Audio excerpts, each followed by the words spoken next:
Had to switch my colors to X-Men colors because the goddess Storm is here. I love Storm. This is a pretty fun time, I'm gonna be honest with you guys. Welcome back, everyone. Hello, my name's Amanda. You might know me as VampX13. That's also my username online. We are here to talk about What If Season 3, Episode 7? What If the Watcher Disappeared? Before we get into my full thoughts on this episode, just a heads up, spoilers ahead. I'm going to be talking about spoilers. They're coming at you, so you've been warned. So what is this episode really about?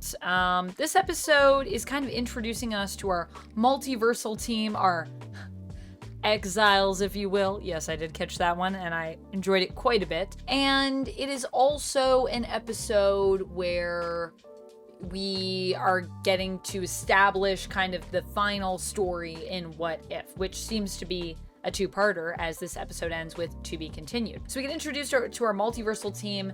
They're going around saving universes, living their best superhero lives, and they basically figure out that something is wrong and that the Watcher needs their help.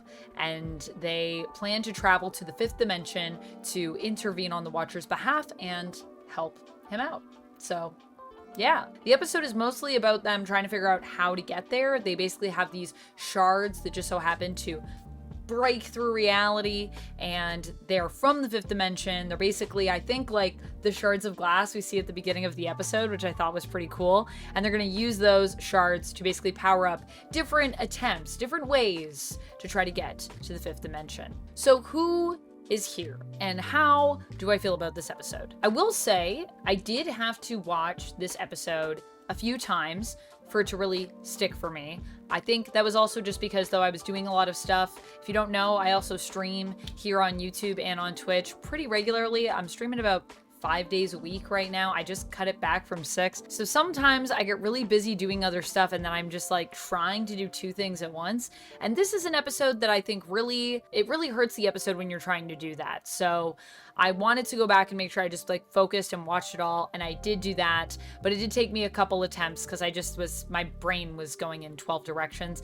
And I feel like because it was a multiversal team, and because we already kind of saw that with season 1, and we kind of got like a similar vibe as well in season 2, I'm not gonna lie, I feel like my brain was just a little bit like, oh, this again, like we've already done this, I've already seen this, whatever. But then when I watched the episode, this cast is really, really fun, and I really like our characters that we get for this team of Exiles. It's also really cool because it is a superhero team of just ladies, but at the same time, it doesn't feel like it's, you know, trying to be like the lady team. All of these characters are characters that I genuinely love just for who they are, not just because they're badass ladies. Although obviously, being a badass lady never hurt nobody, in my opinion. So we have, of course, Captain Carter, which is a fan favorite character, Hayley Atwell returning to voice Captain Carter. I love Captain Carter, but she is the one that I feel just the most kind of fatigued with at this point. Even though I love Hayley Atwell, I love Peggy, and I love Captain Carter, I just feel like we've gotten a lot of her in What If. So I was like, oh, here we go again. But the good news is we have some other characters to round out this cast. So if you are like me and you love Peggy, but you're also feeling just a little bit fatigued there, it's okay to be a fan and feel fatigued. We also have Kahhori, who is returning, once again voiced by Devery Jacobs. I will say I did read the Kahhori one-shot comic as well. I didn't really love that comic, but I feel like it's also just because they tried to do like maybe a little bit too much with it. I feel like that would have been a stronger comic if we just focused on one story and went a little deeper. Ended up feeling a little surface level, although I did love a lot of the art in the one shot. So maybe I'll do a video on that. Let me know if you want a video on the Kahhori comic. Do I have it here? I might have it right here. I do have it right here. Kahhori, Reshaper of Worlds, out now. Check it out at your local comic shop if that's your thing. But yeah, the art in here is lovely. The stories, I wish there was a little more, but I digress. We've also got Byrdie, who is the child of Howard the Duck and Darcy the Duck, who we see obviously in this season getting hitched and having their baby and protecting their baby, and that baby grows up to be Byrdie, who's voiced by Natasha Lyonne. Man, I love Natasha Lyonne, and so having her in the MCU and having her as Byrdie was really cool to me. I love her voice. I feel like it really fits this character. And yeah, I'm a fan of Byrdie. I think Byrdie's really cool. And now I know there were people that were commenting, shout outs to the folks when I did that episode, and they were like, oh, you don't know about Byrdie. And I was like, what? What's Byrdie? Byrdie is a new original character that is once again being introduced in What If. So like how we had Kahhori last season, we now have Byrdie this season. And I gotta say, both these characters I really love and think they're pretty cool. I'm not so sure about how well we're defining powers sometimes with these new characters, but that's probably a subject for a whole other video. So I'll just say that and say, yes, I'm curious to see as we learn more about Byrdie how that will all be defined. And then, of course, we have Storm, and this is our goddess, our Asgardian, basically goddess Storm, who, you know, she's got her powers, she's got Mjolnir, she's worthy Storm. It's pretty awesome. And of course, who is returning? I saved the best for last here, but the legend, Alison Sealy-Smith, who of course voices Storm in X-Men and X-Men 97. Although, if you don't know this about the original X-Men series, there's actually like 2 people, I believe, that voice Storm, but Alison Sealy-Smith is our person that's there near the end. So that's Alison Sealy-Smith. I love her voice for Storm. I feel like she's actually really hard to top as Storm, because when I think of her, when I read Storm, I like read with her voice in my head. Iconic doesn't even cover it, honestly. She's legendary. She's on another level. So seeing all of these characters come together, I thought was really cool. I really liked the team. I liked how we explored some of their dynamics with each other. I think they're fun, and I think they're all super powerful characters. So we got a stacked team, which we're probably gonna need to, you know, take on what's coming up next. Now, in this episode, I also felt like one of the things that they ended up doing, I liked Byrdie trying to create the device and Storm's trying to, you know, use kind of magic and call out to the Norse gods across the multiverse. There's 2 different ways this is approached. Byrdie's way, Storm's way. We have 1 shard left, and that shard, they decide the person that they might be able to get who will have enough power to break through to the 5th dimension is Ultron, because Ultron ends up getting all the Infinity Stones, and in universes where that has happened, typically just destroys like everything and then just kind of like sits there if the Watcher doesn't notice him, except for that one time in season 1. I like that this was a callback to season 1. I did feel like, I don't know, it was a little convenient that they were just like, it's happened so many times. I was like, okay. And then it's also a little convenient, I mean, maybe that's not as convenient, it happening a bunch, but what was convenient to me was just when they went to Ultron, and then Ultron's like, you know, I've actually been here for a long time and I've thought about it, and I think I messed up. Kind of makes sense when he basically says, you know, I've been here for a very long time, so he's had a lot of time to really think about this. But the fact that they were just so, like, he kind of changes from being this guy that just, like, destroyed all the universe, especially in terms of the way it's shown to us in the episode, because we see all that happen, and then a short while later, we're there and we're dealing with him.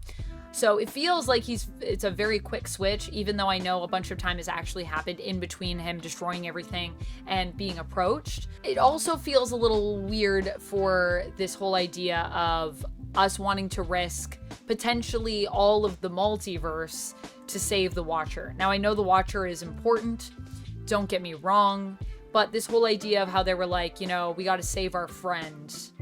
So, like, consequences be damned. I was like, you're dealing with an Ultron that has Infinity Stones who could be unleashed on the multiverse and destroy all of it. You don't know if you'd be able to stop him, but you're like, but we got to save our friend. So that whole logic was just a little bit, like, I understand it's superhero logic, and I do like Storm's speech to Peggy where she says, we're warriors, we go on the path that hasn't been explored yet. We go down these roads that we know are dangerous because that's what we do, because we're heroes. We gotta risk it for the biscuit.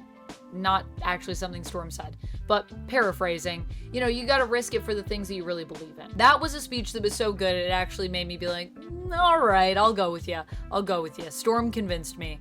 But then, of course, there's the whole to-do of Peggy deciding she's going to go out on her own because she doesn't want to risk her friends, even though I think that's even a worse plan. I feel like you need your friends there because what if Ultron goes off? Don't you want them there to help you?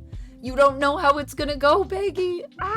Although with Peggy, something that I really loved in this episode was actually how the episode starts, with her finally getting to take down that monster that robbed her of her time with Steve. That was very cathartic for me and for Peggy. And I thought the action when they're introducing this team and all of these characters was so well done and so fun. And I also just feel like it's obviously a great time when we get Corrigan there with Taika Waititi, and of course my girl Nebula, and of course it's Nova Corps Nebula. Karen Gillan, I love Karen Gillan, so that's also just a fun time. Overall, this was a fun time. I think I'm enjoying where it's going. I do wish this was actually the ending to season 2, though, based on what it's at least based on what it's setting up here. Obviously, I got to watch the last episode. I'm gonna do that after this, and then do a review for you guys on that one. But I might even do a review of all 3 seasons actually, because then it'll be done. Oof. But in regards to those 3 seasons, I do feel that this seems like it would actually be a stronger story for the end of season 2. And I kind of wish that we had gone here, because I feel like this is a way that you actually level up the whole realizing the Watcher is real and him bringing these heroes together. It's like who watches the Watchers is kind of where you go from there. And then I don't know what the end to season 3 would have been, but we come up with something that's even like more outside of that. I don't know. Maybe we go, it'd be cool if we went amalgam with it. I don't think that we can. There's a lot of things that need to be signed. But that would have been, I think, a cool ending for season 3. Something fun. But overall, that's kind of my thoughts on this episode. I enjoyed it. I thought it was fun. I thought it was a pretty strong episode, actually. I think I'm going to give it a 4 out of 5 for my overall rating. It kind of ticked a lot of boxes for me, and it just felt like a good, well-rounded episode of What If. And it is a 2-parter, obviously, but I don't mind that. I think it's a strong setup for hopefully what will be a strong finish. I'd really love for this show to just at least finish off strong after season 2 kind of being a bit messy. Let me know your thoughts down in the comments below. Are you loving it? Are you not loving it? Have you watched the end yet? If you have, let me know your thoughts, but please don't spoil anything for anyone that might not have yet that's here in this episode review, please. And if you like when I talk about stuff like Marvel What If, and you like when I give my thoughts on these things, check it out. We got more videos on What If. I also talked about season 2, so if you want to hear my thoughts on some of those episodes, those exist. You can check it out. I'm going to make playlists for season 2 and season 3, so you can watch them separately if you want to go back and check out stuff that you missed. All right. See you later. Till then, friends, stay nerdy. Bye. I don't know what was this. Bye.